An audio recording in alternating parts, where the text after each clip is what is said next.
Welcome. And the question today from ShafotCan007 is: Redditors who work at remote places like forest officers, oil rig workers, etc., what creepy things have you noticed while at work? Hi, this is Derek. I just put the Drama Llama, Fred, back in his llama pen, so that I can do this quick video for you with some of the stuff that Fred found on Reddit earlier today. Oh boy, let's get ready for some drama. You know, now that I think about it, there is not a lot of drama in this video, but some of this stuff is downright spooky. So let's instead get ready for some spooky stuff. Sootsprite13 answered with: I work on North Sea oil rigs on an ad hoc basis, off the coast of Scotland. Wouldn't say anything was particularly paranormal creepy, but it can be a very unsettling or weird place. Fog can come rolling in out of nowhere, and other rigs you can see off the sides can disappear in front of your eyes. Sometimes you can't see the walkway 6 feet in front of you, or if you're walking over grading you can't see the sea below your feet, about 60 meters down from the deck to sea, but you can hear it, albeit muffled. The fog can roll in over the course of a few minutes too, so a perfectly clear day becomes pea soup. You can also feel the rig moving or swaying on high winds or rough seas, even though it's a fixed leg platform. Very unnerving to feel your office swaying when it shouldn't be. My last trip was my first ever night shift, and I found it particularly unsettling as you've got the background noise of the plant, but I walked around the whole rig without seeing another living soul for the whole shift. Usually there are about 130 people on board, although smaller rigs have smaller head counts. Usually, once a trip, I'm hit by this awareness that you are just very isolated and in the middle of nowhere. Most rigs I've worked on are an hour's chopper ride from land. So if things go wrong, it can escalate very quickly. Alolan Love Disc followed up with: the ocean itself is terrifying, thinking of the Draper wave, a 90-foot, 30 meters, rogue wave hitting an oil rig, damaging it but not irreparably. Then you have the RRS Discovery off Scotland recording 90-plus foot rogue waves. Before those you had things like the Ocean Ranger, North Atlantic, 1981, a semi-submersible mobile offshore drilling unit sank with all hands in storm seas of 55 feet, 17 meters, to 65 feet, 20 meters, after a wave higher than 28 meters, 92 feet, flooded the platform's ballast control room. Although there has been no official suggestion that it was caused by a rogue wave. Imagine just being obliterated without warning by a wave. I've been rolled by some serious waves, maybe barely 2 meters tall.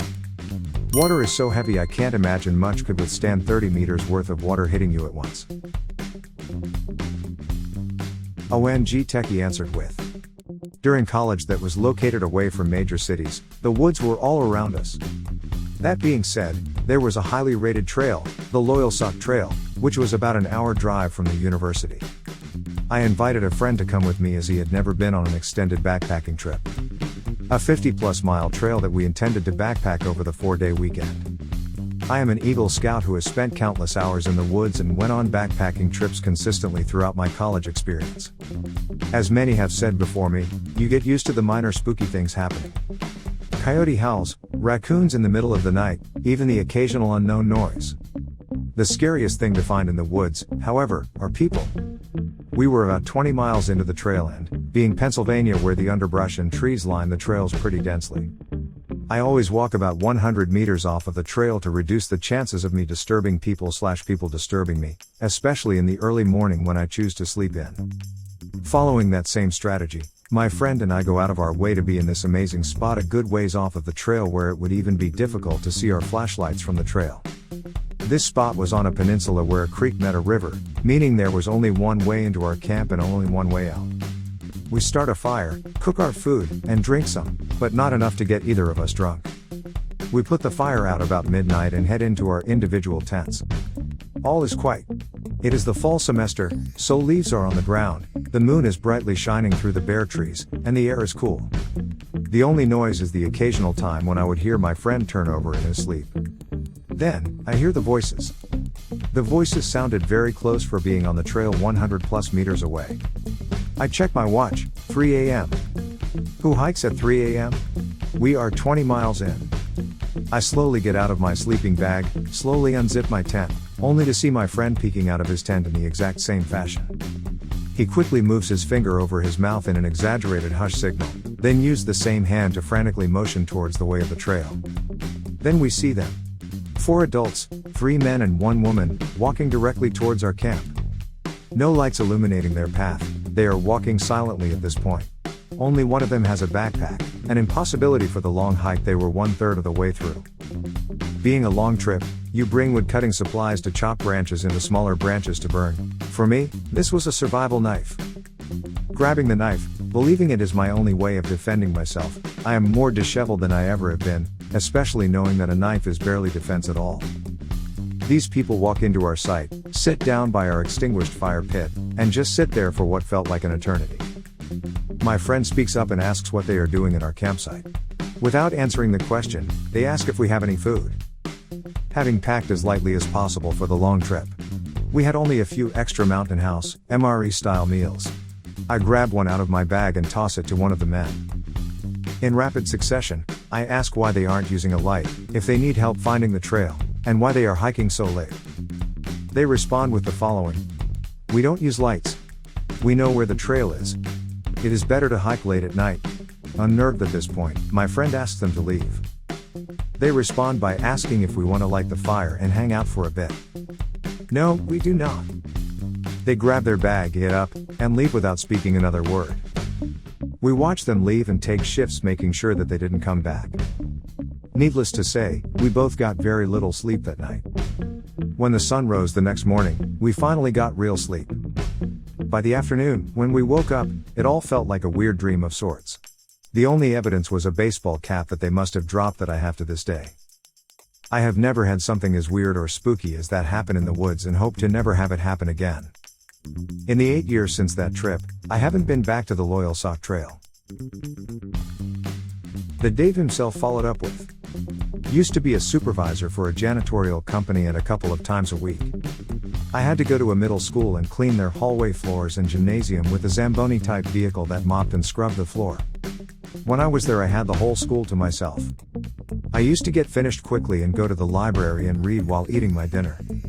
Well, one morning after being there, I get a call from school security and they want me to come in. When I get there, I see a police car too.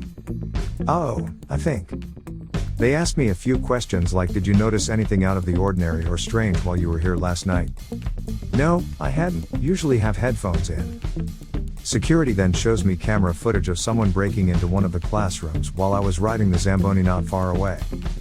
I was there for another 2 hours. Nothing was stolen.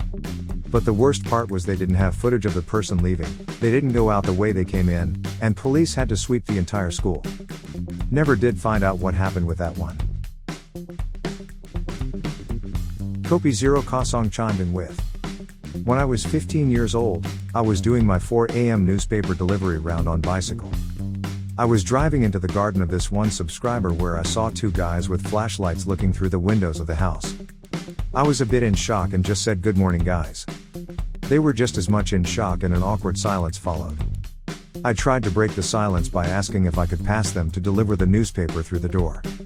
One of the guys said the person living in that house did something to his family and they took it as an opportunity to get away in their car that was still running. When they were gone, I rang the doorbell at the house to tell them what happened and they should keep an eye out. White Owls followed up with. I worked at a public forest. One day we had someone report a dead animal on the side of one of our trails. A few of us from the front desk hiked out to see what it was. It looked like a giant piece of liver, maybe? Just a pile of smooth red meat, no blood around. And it was wrapped up in a t-shirt, with some coins scattered around it. We called our rangers to go check it out, and one of them was pretty sure it was a placenta. The weird part is, you have to check in through a front desk. So someone either snuck a placenta or liver in, or gave live birth, or removed an organ on our trails. We never got an answer on what the pile of meat was. How it got there. Or why. Kira K is gay followed up with. My mom used to live in a small town in the Cascade Mountains and worked as a forest ranger. The creepiest thing that happened was when the oldest male ranger kept hitting on her and trying to get her to come home with him, not very out of the ordinary. But many years later, after she'd left the town, she found out he had been convicted of manslaughter and had killed a young female ranger right before she got hired. She would have probably been his next target. Old Balls 38 chimed in with. We were wrapping up for the day in northern Canada. I am fueling up the side boom. I'm all by myself at this point cause I was tired of listening to the laborers whine of the cold, so I told him I would take care of the rest. Think bulldozer with no blade but a giant metal boom on the side that we use to razor and lower pipe. It's February, so pitch black. I keep hearing some weird sound. I can't quite hear it cause the pump is too loud. I search around a couple of times and see nothing.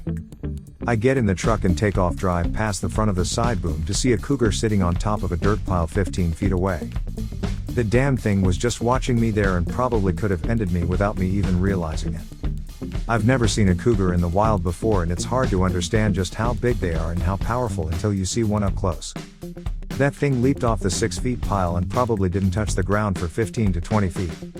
It's terrifying to think something so big and powerful could just be sitting there deciding if they want to make you dinner. Solid Goldberg followed up with, some friends and I were fishing a small pond just after dark for catfish. We started to hear sounds coming off the water like someone throwing softball-sized rocks, but they were coming from all over the pond. We thought someone was messing with us and we called out a few times for them to stop, but we eventually got freaked out and left. Cut to a few years later, I'm fishing a different pond and hear the same sound. Turns out it was a beaver slapping its tail on the water to drive me from its territory. When beavers become problems in rivers, they relocate them to ponds in town. And finally, Jal Sabra followed up with, I work as a polar bear guard.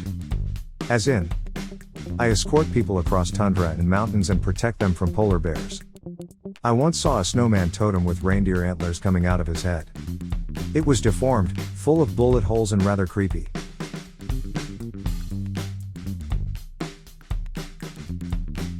Well, there you have it. A perfectly great question answered by a bunch of fine and honorable citizens. Help support this channel by smashing the like and subscribe buttons. And hit that silly little bell as well to ensure you get the latest videos as they come out. Fred is always finding stuff for me to post regularly. So this is Derek signing off. Thanks for watching. Good grief, it sounds like Fred is out of his pen again. I think he found more drama for me to share with you. See you soon.